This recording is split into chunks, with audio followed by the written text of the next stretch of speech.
Next on the agenda, we have a requested presentation from North Carolina Wildlife Resources Commission, District 1 Biologist Chris Turner, on coyotes. What can we do about them?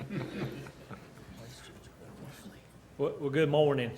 I appreciate the opportunity to be here this morning to address coyotes on the Outer Banks. I think I've got some good historical information for you, as well as some status and management information that really kind of shows the tools in the toolbox for dealing with coyotes. I appreciate the invitation. I want to start out by introducing myself. I'm Chris Turner. I'm a district biologist with the Wildlife Resources Commission under the Division of Wildlife Management. I work on wildlife issues in 13 northeastern counties, including Dare County. So I have a range of habitats I deal with and a range of situations. Certainly, the Outer Banks is very unique in respect to the habitat that it provides for wildlife and for the fluctuating human densities that we see, particularly in the summertime. So anyway, I just want to get started talking about coyotes. That's pretty much what I'm going to focus on. And what I like to do is to go through some general information about the species, and then to get down to the tools in the toolbox as far as managing not just coyotes as a species, but also managing situations that result in conflict, particularly in urban and suburban areas. So, if you look at pre-European settlement here in North America, coyotes are native to the western part of the country, midwestern parts of the country. They're a plains animal, prairie animal, all the way down into Texas and New Mexico. And typically, when we think of coyotes, we think about coyote roadrunner type relationships. I grew up watching that all the time, and I never thought that I'd be seeing coyotes here when I was younger. But over time, because of changes in the landscape and changes in the habitat and some abilities that they have that a lot of species don't have, we've seen coyotes spread across North America at this point. I wanted to kind of start out, we as an agency, we keep pretty good records. About every 5 years we do some species status work where we kind of update range maps, because coyotes aren't the only species that has increased its range over the last 50 or 100 years. So we have kept up with most species over a long period of time. And we've been getting coyote reports in North Carolina since basically the late 70s. We had a few reports in the western part of the state that popped up. But where we really started to see coyotes start to show up in a way that people were noticing them was back in the early 80s. So you can kind of see a scattering of presence in some counties, 3 coastal counties, including Terrell County as one of those first counties. By the year 2000, you see quite a change just in 25 years. I think it's really interesting that I think what we have seen partly has been responsible for private individuals that have brought coyotes in over a long period of time from other states, where they were present. But at the same time, we get natural expansion as well from states adjacent to us that have had coyote populations longer than we have. So what you see is once you start to get them, you get them. By 2005, we had coyotes in all 100 counties, had records of coyotes in all 100 counties in this state. By 2009, I was getting reports off the Outer Banks, all the way from Hatteras up to Corolla. Certainly get the first report I had out of Nags was a couple of years ago, roadkill coyote on 158, I believe. But they're here. I don't think anybody that lives here would argue that they're here now. One thing that kind of sets coyotes up to do really well almost anywhere is related to their life history. Coyotes are canids. They're in the dog family. 25 to 40 pounds. A 40-pound coyote is a big coyote. You get different colors. I've seen black coyotes. They're more common early on. When coyotes start to expand into areas, you tend to see more black coyotes. They kind of fade out over time. But they live in family units rather than packs. So when you get a breeding male and female that start a den and have pups, basically you start to get those pups that start to stay there with the adults within the same home range. And when I say home range, I'm talking about the area that is required, the area of habitat that is required for them to meet their daily and annual requirements, habitat requirements, with habitat being food, water, shelter, and space, all in some suitable arrangement. So some species have small home ranges. You might be talking about a cottontail rabbit might have an acre home range. Coyotes, you're looking at larger home ranges. They use a larger area and are capable of walking to new habitat. One thing that's interesting, you're looking at home ranges upwards of pushing 7,000 acres. So what that means is that they can cover quite a bit of area on an annual basis, but it varies during parts of the year. One other thing that's been interesting to learn is that somewhere 20 to 40% of the population may be made up of transient coyotes.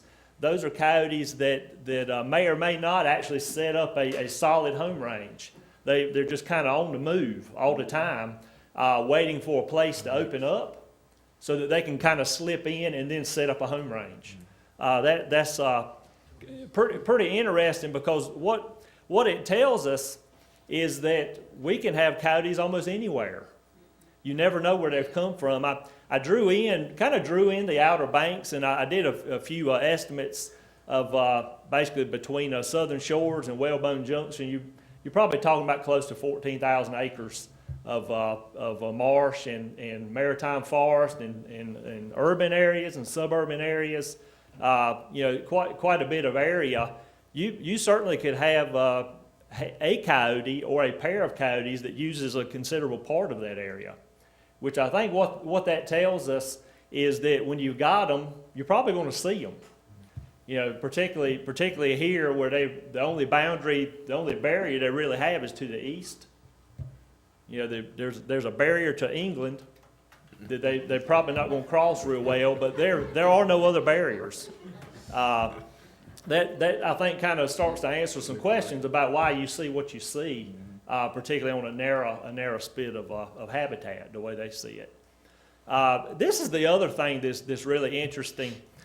As far as their home range goes, when you get pups that leave the den when they become juvenile coyotes, they typically disperse, meaning that they leave where they're born, their natal area, and they take off for other places. And I think what becomes interesting is that I think it wasn't until just a few years ago that people really understood what kind of movements that a dispersing juvenile can make when they leave their natal site. This is an example of some satellite collar data that was taken at Fort Bragg. You can see Fort Bragg in the red, where this animal was collared on Fort Bragg. And you can see he wound up almost in Richmond. Yeah, you're talking about over 180, 200-mile travel that they did. Yes, sir. How long did that take? Over what period of time? I'd have to look back at exactly the time frame on this, but you're talking about months, just a few months.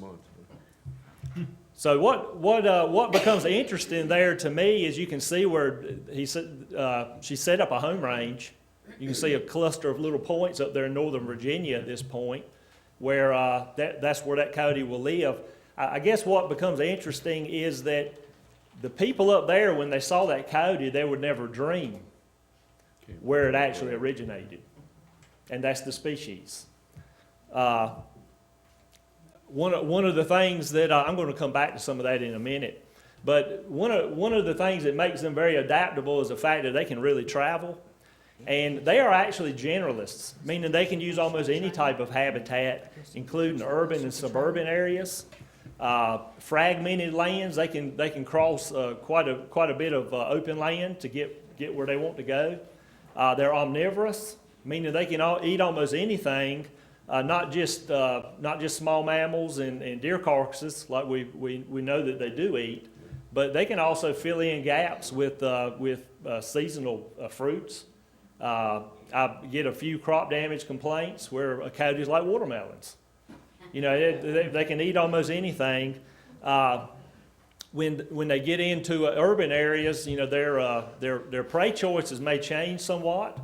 They can certainly take other small mammals, including house cats, would be one concern that I hear quite a bit about. But you know, in the end, they are able to tolerate people very well. Being canids, they are very able to avoid people, but to utilize resources that are associated with people. They travel very often by train.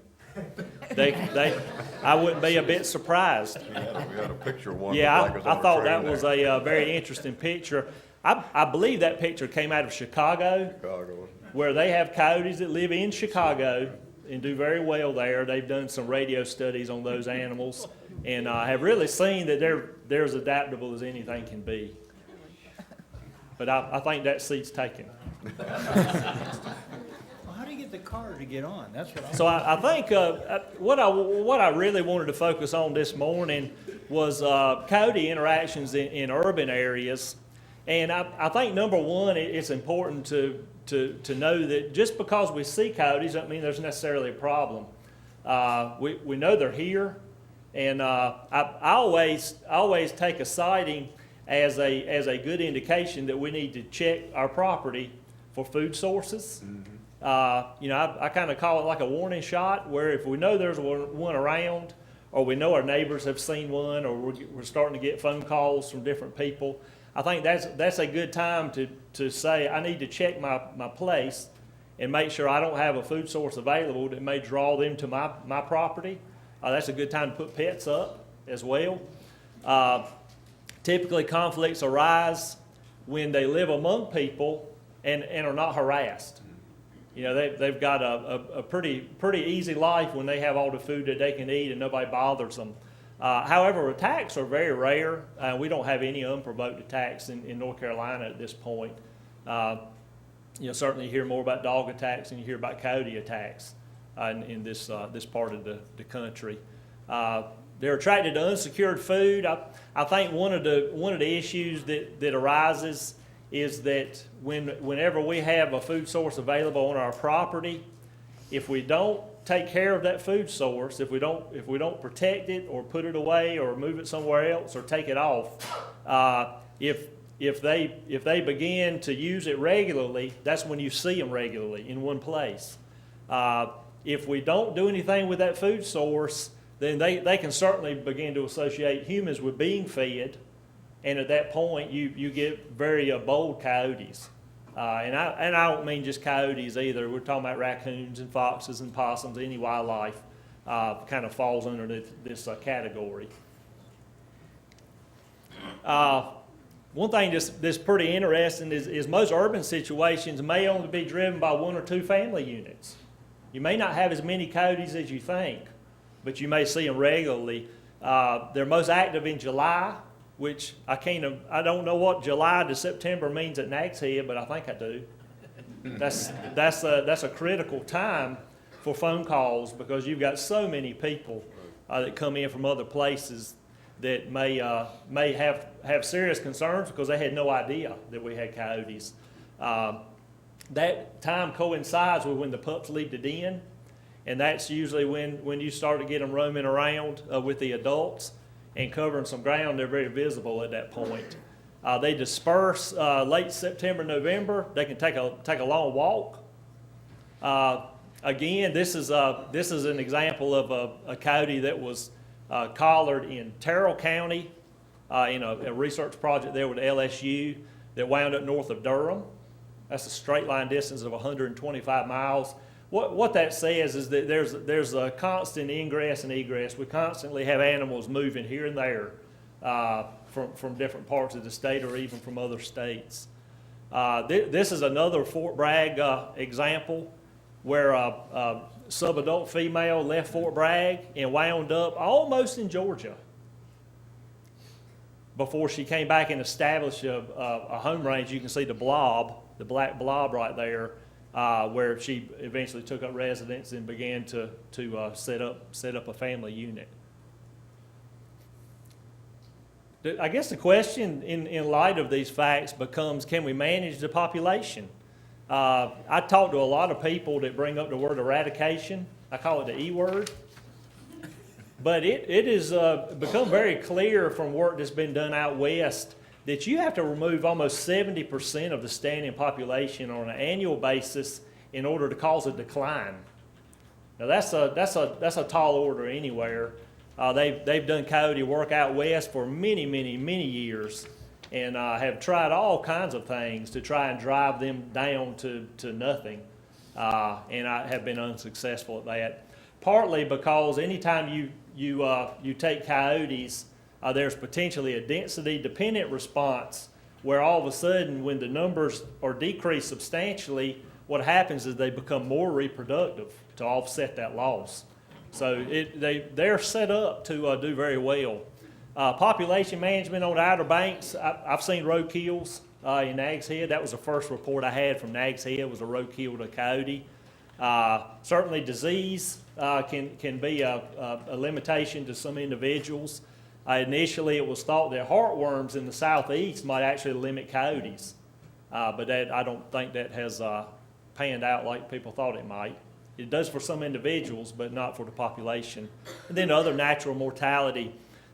We do have tools to manage coyotes in this state. We have a very liberal hunting season. It's basically a no-close season year-round.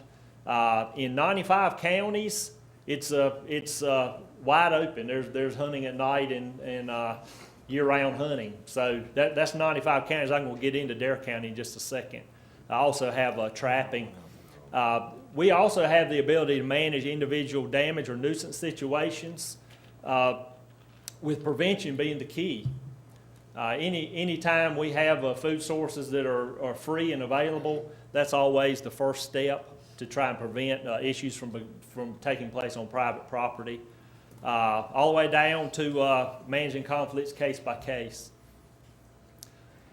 I have to bring up the fact that Dare County, under the hunting regulations for coyotes, is considered as one of 5 counties that has special regulations at this point, because it is within the Red Wolf Restoration Area on the Albemarle Peninsula. That includes the Outer Banks, all of Dare County. So there have been some special temporary rules put in place that govern coyote hunting in these 5 counties, including Dare, where there's a special coyote hunting permit that's required for all hunting. It's annual permit renewable. There is no night hunting in Dare County or the other 4 counties, so there's only hunting during daylight hours. Mandatory reporting of any coyotes taken, and there's a reporting system on our website. And then one of the changes has to do with depredation permits that in most places can be issued by damage control agents, which we have at least one in here today, Mr. Sink. For some species of wildlife, they can issue depredation permits to assist homeowners with damage, but at the current temporary rules, only coyotes permits can be issued by Wildlife Commission personnel. So that would kind of ties it back to me, which I'll get into that as well. We do have tools to deal with coyotes, and part of it is non-lethal techniques, primarily removing attractants, public awareness. But when it all comes down to it, we've got additional tools as well. I just wanted to real quickly go through 3 of the tools that we have in the state of North Carolina for dealing with managing coyote numbers and managing conflicts as well. Hunting, trapping, and depredation permits. So number 1, regulated hunting. I've already stated how Dare County is different than some other counties in the state, basically 5 counties that have a special temporary rule in place, and you can see the restrictions there.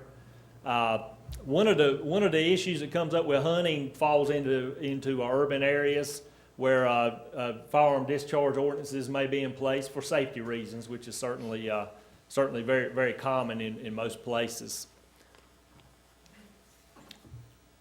If you go onto our website, you can go under licensing or hunting, and you can actually see the temporary rule that's in place in Dare County and 4 other counties, and acquire permits there as well, and to learn how that's undertaken. Recreational trapping, that uses licensed trappers during the state trapping framework.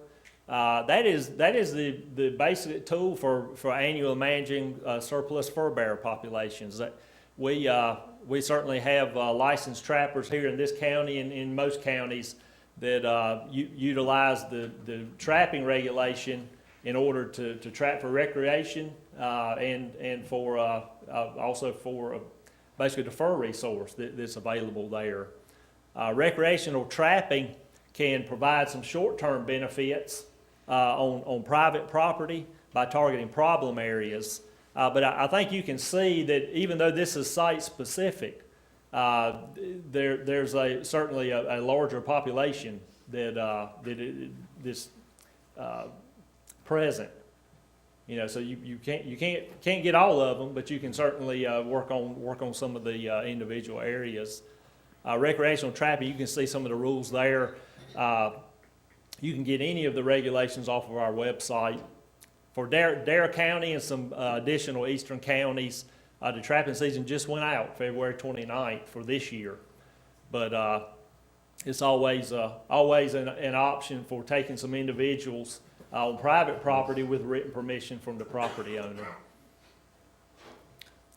Depredation permits, I mentioned that a few minutes ago. They are property specific and are issued to individual property owners for their property when they're sustaining damage. That is something that if we receive a contact request on that, then we address it case by case. Second party permits also allow somebody to work on someone else's behalf. So the property owner could receive a permit if they've got a problem or got damage. They could receive a permit, but they could also put somebody's name on it as a second party to actually assist with those activities. In Dare County, coyote permits can only be issued by Wildlife Commission personnel at this time. So they can't be written by damage control agents, but damage control agents could certainly be a part of the solution where second parties are involved if people need help. So they can't be taken at night with a firearm, you know, anywhere in these 5 counties, but they can be taken at night by trapping under a depredation permit. So it kind of give some options for dealing with specific conflicts. There's no transport and relocation of animals in the order carnivora, which includes foxes, includes coyotes, includes raccoons, species that we don't allow relocation of, mainly for disease type issues, as some of those are rabies vectors, meaning they could carry rabies. There's also mandatory reporting, and I think one of the big things I wanted to bring up this morning was that any coyotes that are killed for any reason in Dare County and the other 4 counties should be reported to the Wildlife Commission within 24 hours. That is part of the temporary rules. I just wanted to make the note that certainly in these 5 counties, anybody who's doing any trapping under a permit or licensed trappers for recreational purposes, they certainly, if they were to catch anything in their trap that they are uncertain of the identity of as a canid, I recommend they talk to the Fish and Wildlife Service and get an identification from them that way, just to make sure everything goes like it should regarding the Red Wolf project, to make sure that they have that support there as well. So additional resources, I've brought up our homepage. It is a great point of contact for individual homeowners who have a problem. If they go to ncwildlife.org, click on Have a Wildlife Problem, it takes you down into some resources there that can help you with basically help with some recommendations that cover any wildlife issue, but it also gives you a contact list of damage control agents by county who would be points of contact for a discussion as far as some assistance. Damage control agents, not just, this doesn't apply to the Coyotes at this time, but they cannot charge for the permit. If they write a permit for raccoon damage, if you got raccoons in your attic, they can't charge for the permit, but they can certainly charge for the work that they do.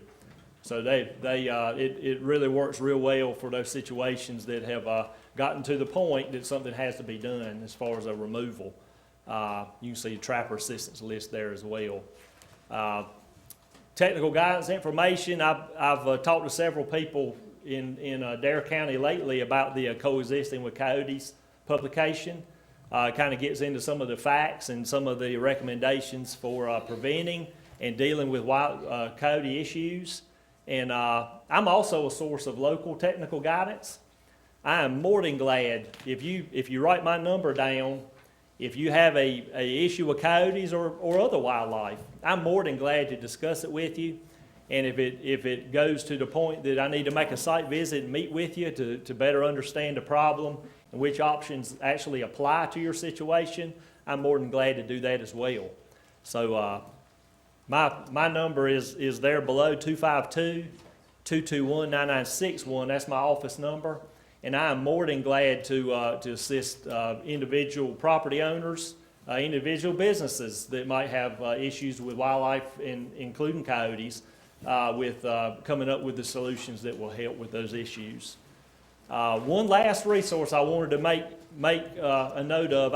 I could have had 100 slides this morning because there's so much that we could talk about with coyotes in particular. But if you go to our website and go under conservation species, you'll see a fox and coyote population study that was completed back in 2012 by the Wildlife Commission that provides great history and background on these issues, and it also lays out the legality of the toolbox. So it's an excellent resource. It's some good reading for better understanding what issues come up and what the solutions would be. So anyway, with that, I appreciate the opportunity to be here this morning, and I am more than glad to sit down with whoever would like to talk about specific situations, to look at how the toolbox applies to those situations. Chris, thank you so much for the presentation. Very interesting. Any questions? Just Yes, one. Mr. Turner. You said that leash all your animals. Do they ever attack the animals when they're on the leash and people are walking them? Because we've had several instances in the village where they've been following the people. Yes, that, if you've got small dogs, I would certainly be concerned if I had a coyote that I couldn't run off, and make shoe. I think it would take an extremely bold coyote to take one that is on a leash in your hand. But again, they're set up to find food and to deal with what they perceive as problems. So I would, certainly keep things close to me. I think that's where a lot of the reports that we get, when people start to talk to each other, it kind of lets everybody know what might be going on around them, and gives them a way of maybe addressing some of those issues before they ever become a problem. But there's nothing to say that couldn't happen. But a lot of times, bold coyotes like that would be associated with competition, from another canine, or with food.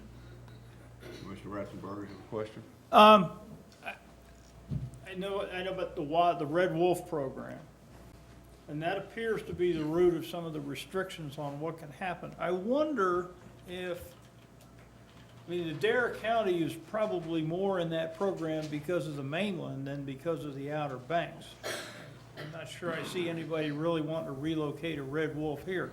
I wonder if there's a way to get the Outer Banks portion of it exempted from that five-county thing, and it might open up a few more of the local tools that you're talking about there for out here, which is a more populated area.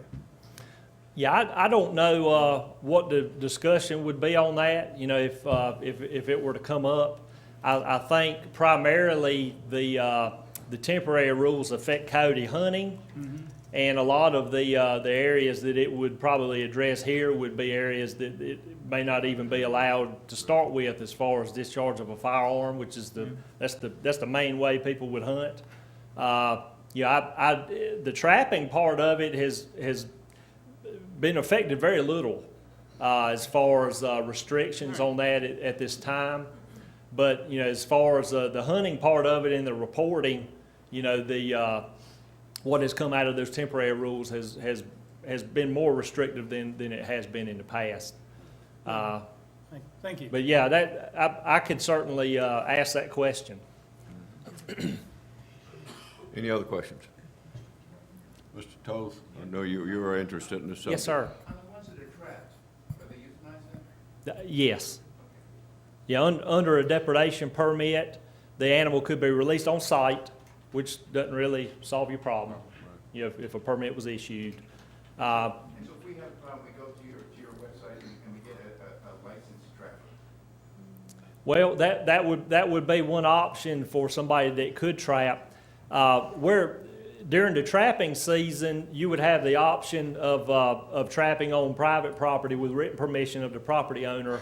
One of the issues that comes up, I think, is that you can't say what somebody else is going to do on their property. And I think that kind of brings us to the dialogue that we have as a community, where when you have homeowners associations or organizations that control larger acreages that may butt up to places that are having problems, I think that's where we could have some, certainly have some productive discussions as far as who would allow what on their property, and then trying to come together in a way that there's some assistance. Any further questions?